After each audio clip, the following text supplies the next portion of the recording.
आज फौजी साहब को अचानक ही निकलना पड़ा जबलपुर के लिए। Hello friends, welcome back to my mini vlog once again. Duty के नेक्स्ट डे मॉर्निंग को ही फौजी साहब को मिल गए थे आदेश जबलपुर जाने के लिए, इसीलिए जल्दीबाजी में उन्होंने तो हल्का फुल्का नाश्ता कर लिया था और मुझे कह दिया था कि तुम मेरी पैकिंग कर दो, जो भी जरूरी सामान है वो सब डाल देना। मैं जा रहा हूँ टिकट करने के लिए। अब मेरे पास तो प्रॉब्लम ये थी कि मुझे समझ ही नहीं आ रहा था कि मैं सामान डालूं तो क्या डालूं, ठंड का डालूं कि गर्म का, क्योंकि यहाँ तो बहुत ज्यादा ठंड है, पर शायद जबलपुर में इतनी ठंड ना हो, पर रास्ते में लग सकती है ठंड। इसीलिए मैंने थोड़े ठंड के कपड़े, थोड़े गर्मी के कपड़े भी डाल ही दिए। कपड़ों के अलावा जो सबसे इम्पोर्टेंट चीज था वो था इनका स्लीपिंग बैग, जो हर फौजी के पास होता है, बोले तो चलता फिरता बिस्तर। पर इस पैकिंग के दौरान तो कुछ ना कुछ छूट ही जा रहा था। बार बार पैक करने के बाद याद आ जा रहा था ये तो छूट ही गया, इसीलिए बार बार इस बैग को खोलना पड़ रहा था और फिर से दोबारा से पैकिंग करनी ही पड़ी थी।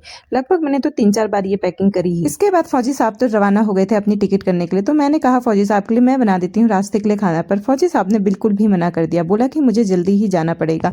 इसीलिए मैंने सोचा कि खाली पेट जाने से अच्छा है कि उनके लिए बना देती हूँ उनका फेवरेट पुलाव। तो बनने और खाने में दोनों में टाइम लगेगा और मेरे मन को भी मिल जाएगी शांति। इसके बाद फौजी साहब टिकट करने के बाद तैयार होने लग गए थे टीडी जाने के लिए। टाइम साथ रहने के बाद ये फर्स्ट टाइम था जब फौजी साहब अकेले टीडी जा रहे थे। तो फौजी साहब सिर्फ 1 हफ्ते के लिए जा रहे थे, पर लग रहा था कि 1 महीने के लिए जा रहे हैं। इसके बाद हम लोग भी इनको बाय बाय टाटा कहने के लिए चल दिए थे थोड़ा सा आगे की ओर। आज छोटे डॉन तो अपने पापा को छोड़ ही नहीं रहे थे।